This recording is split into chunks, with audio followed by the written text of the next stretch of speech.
सुनो सुनो सुनो ब्रह्मा बाबा की, सुनो सुनो ब्रह्मा बाबा की मंगलकारी दिव्य कहानी, दिव्य कहानी। सुनो सुनो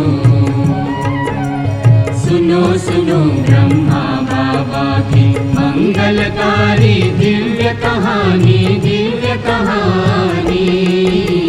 सुनो सुनो जिसको सुनकर अज्ञानी भी, जिसको सुनकर अज्ञानी भी बन जाता ज्ञानी। सुनो सुनो सुनो सुनो ब्रह्मा बाबा की मंगलकारी दिव्य कहानी, दिव्य कहानी। सुनो सुनो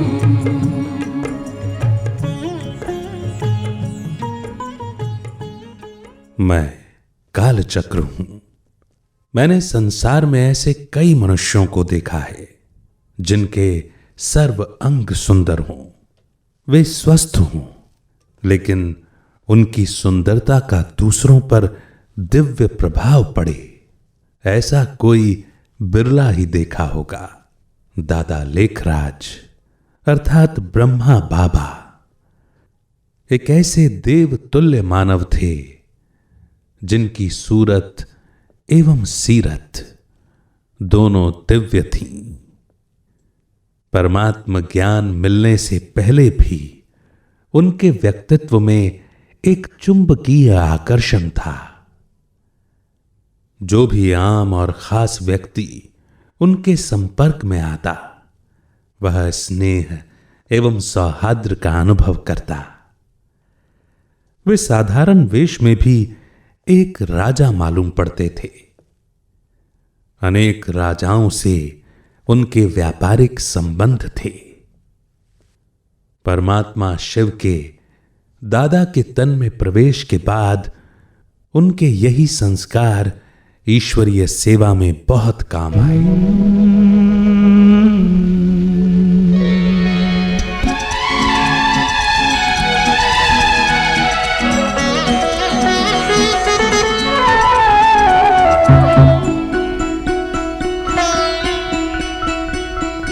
तुझे देख कर जगवाले पर, तुझे देख कर जगवाले पर यकीन नहीं क्यों कर होगा।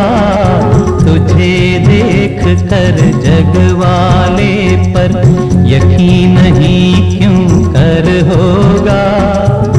जिसकी रचना इतनी सुंदर, वो कितना सुंदर होगा, वो कितना सुंदर होगा। ओ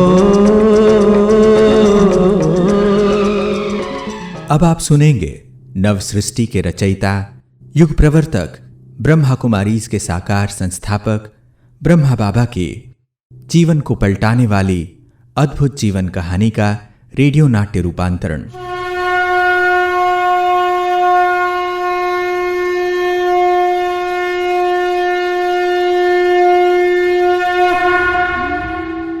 दादा लेखराज अर्थात ब्रह्मा बाबा का जन्म बेशक एक मध्यम वर्गीय घराने में हुआ, लेकिन अपनी व्यवहार कुशलता, व्यापार चातुर्य, ईमानदारी तथा परिश्रम के बल पर उन्होंने सिंध के गिने चुने गणमान्य लोगों में अपना स्थान बना लिया था।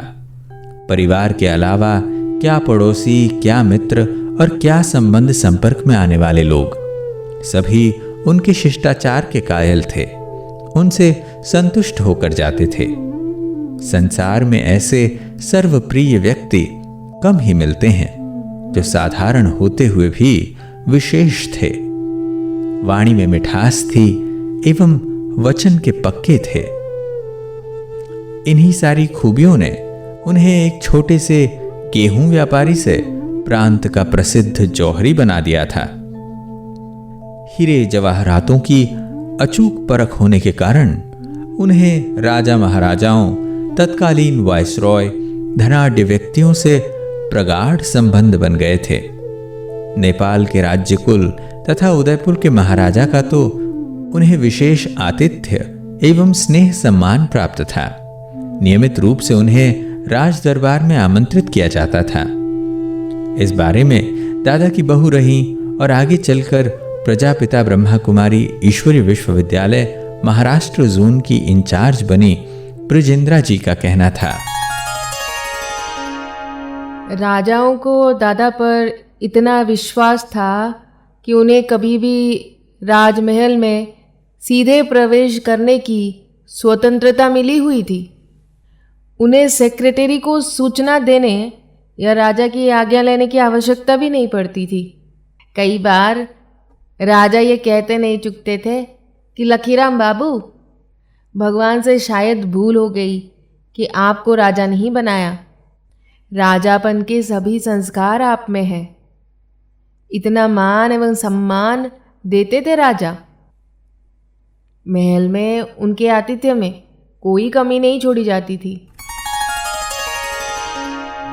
दादा के संस्कार इतने शुद्ध थे कि वे लोकलाज या आलोचना की परवाह किए बिना अपने नियम, मंतव्य या पुरुषार्थ को नहीं छोड़ते थे। चाहे कोई राजा हो, धनाढ्य व्यक्ति या उपद्रवी अथवा विरोधी, कैसी भी परिस्थिति आए, उन्होंने कभी अपने नियमों को नहीं तोड़ा या मंतव्य के विरुद्ध कर्म नहीं किया। जीवन में सदाचार एवं सद्व्यवहार को सदैव कायम रखा। भक्त तो वे उच्च कोटि के थे। उनकी भक्ति की पराकाष्ठा एवं भावना का परिचय इस बात से मिलता है कि लखपति होते हुए दादा ने अपनी एक पुत्री पुट्टू का विवाह साधारण परिवार से आने वाले स्कूल प्राध्यापक बोधराज से करने में जरा भी संकोच नहीं किया। उनकी दृष्टि में बोधराज की सबसे बड़ी विशेषता यही थी कि वे धर्मप्रिय थे और चिदाकाशी मठ में योगीराज नाम से प्रसिद्ध थे। आबू पर्वत स्थित ज्ञान सरोवर की तत्कालीन इंचार्ज रही ब्रह्मा कुमारी मनोहर इंद्रा जी इस विवाह के प्रसंग में इस प्रकार बताती थीं। दादाजी का एक मकान मेरे घर के पास ही था। उनका लौकिक पुत्र नारायण मेरे भाई के साथ पढ़ता था। जब दादा ने अपनी बेटी पुट्टू का विवाह बोधराज से किया तो मैंने सब अपनी आँख से देखा। वह एक अनोखा विवाह था जिसमें शोर, कोलाहल या सांसारिक आडंबर बिल्कुल नहीं था। ऐसा लगा कि कलयुग में किसी देवी एवं देवता का विवाह हो रहा है।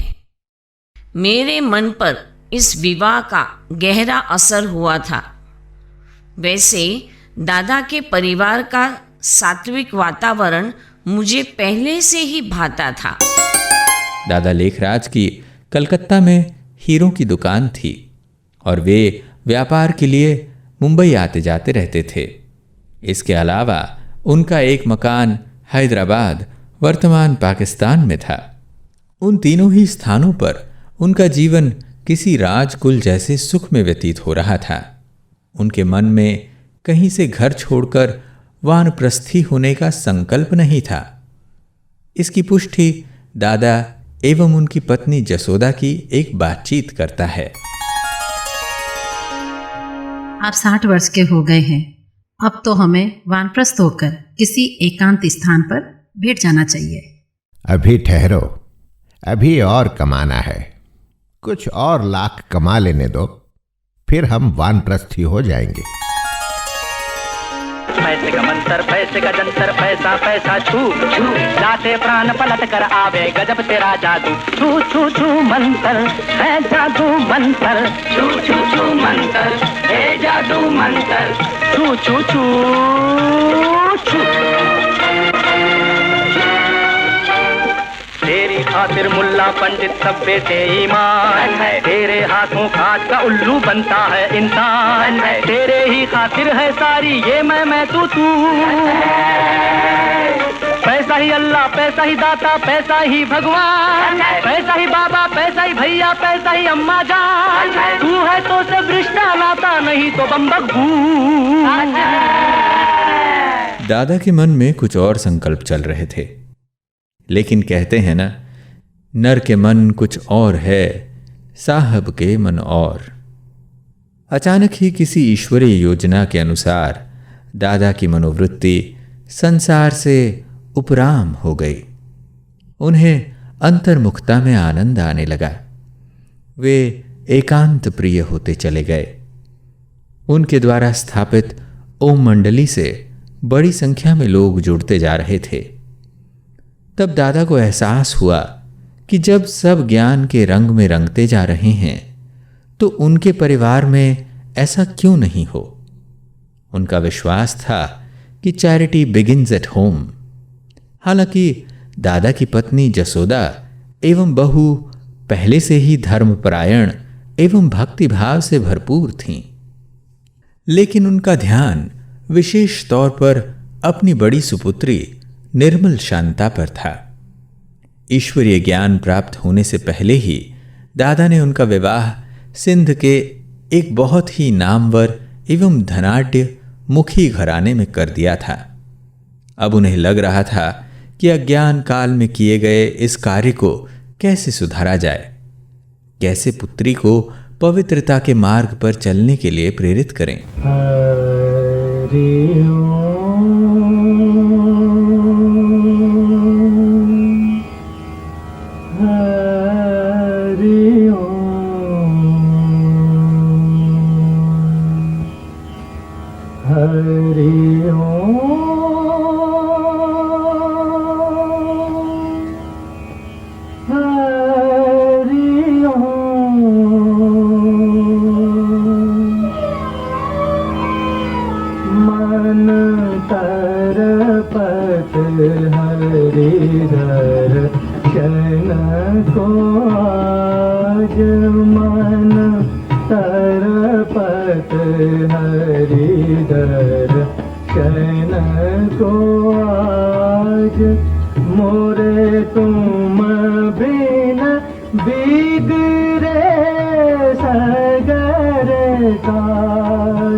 तरपत हरि दर्शन को आज।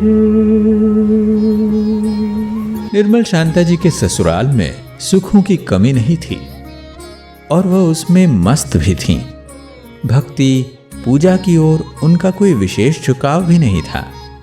बाबा दादा लेखराज उन्हें बहुत लाड़ करते थे, किसी चीज की कमी नहीं होने देते थे।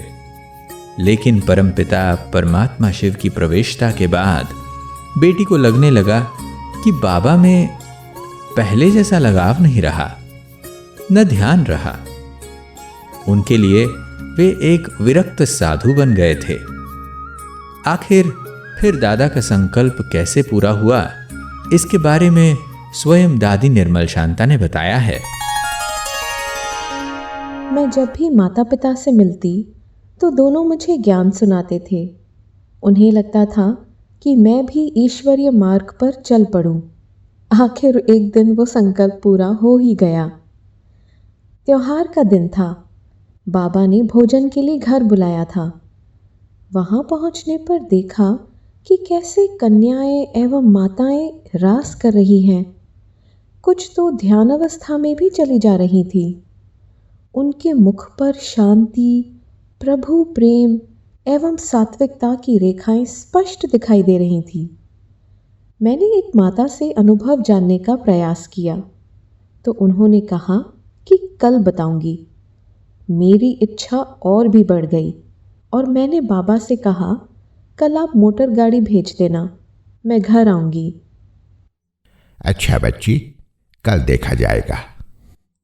बाबा, आप ऐसा क्यों कह रहे हैं?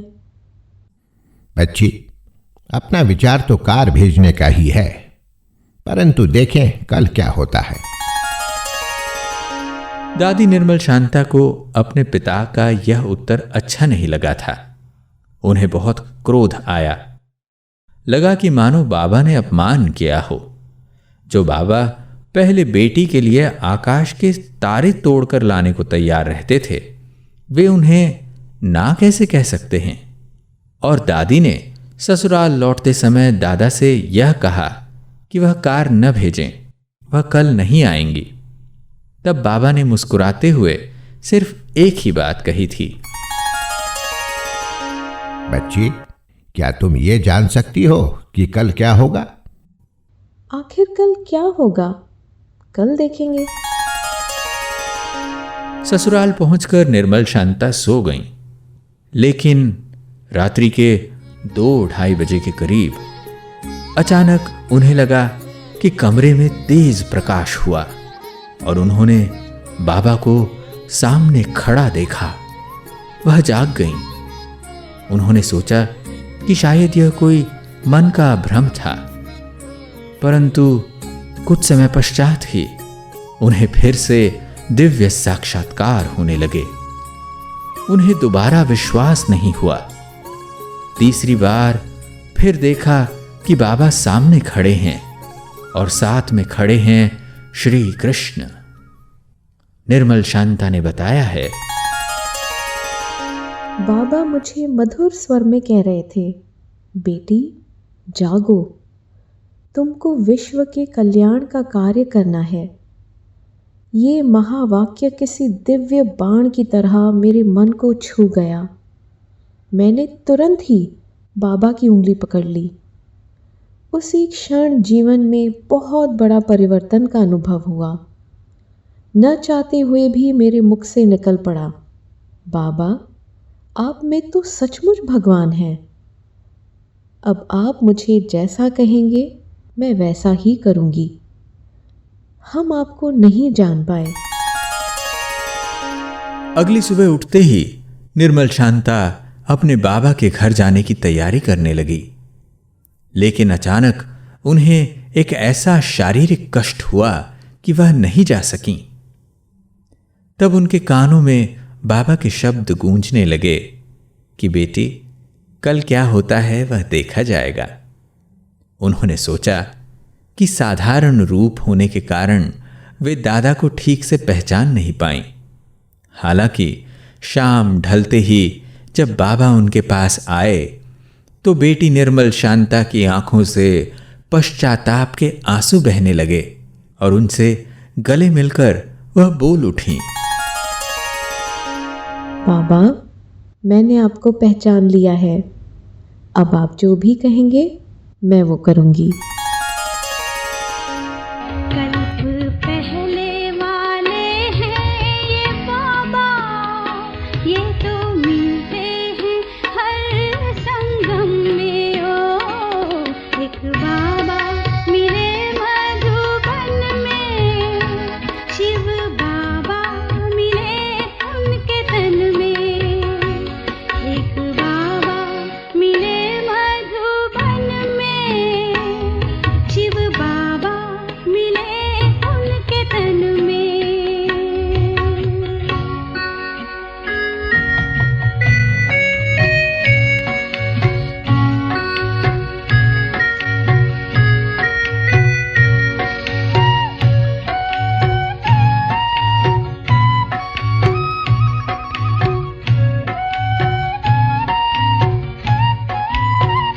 उनकी दृष्टि पड़ी हमने शक्ति पाई जो रूहानी। उनकी दृष्टि पड़ी हमने शक्ति पाई जो रूहानी। पाया जन्मों का खोया सहारा, नूर पाया था उनने नैनन में। ओ एक बाबा मिले मधुबन में, शिव बाबा मिले उनके तन में। एक बाबा मिले मधुबन में, शिव बाबा मिले उनके तन में। एक बाबा मिले मधुबन में, शिव बाबा मिले उनके तन में। दोनों बाबा मिले एक आंगन में, वो आंगन है मधुबन में। ओ एक बाबा मिले मधुबन में, शिव बाबा मिले उनके तन में। मैं कालचक्र आपको जिस अद्भुत मानव की विचित्र जीवन कहानी सुना रहा हूं, वह न सिर्फ ईश्वरीय ज्ञान द्वारा समाज सुधार, बल्कि स्व परिवर्तन से विश्व परिवर्तन के सूत्रधार भी बने। ब्रह्मा बाबा का लौकिक परिवार अगर उनके अंग संग आध्यात्मिक मार्ग पर चला, तो मंडली में आने वाले छोटे छोटे बच्चे भी पीछे नहीं रहे, क्योंकि बाबा बाल्यकाल में ही उनके अंदर संस्कार परिवर्तन का बीज डालने में सफल रहे। इसमें उनकी राइट हैंड बनी ओम राधे। आखिर कौन थी ओम राधे, जो आध्यात्मिकता से संपूर्णता की ओर अग्रसर ब्रह्मा बाबा के जीवन की बनी एक प्रमुख किरदार? इसका राज जानेंगे कहानी के अगले भाग में।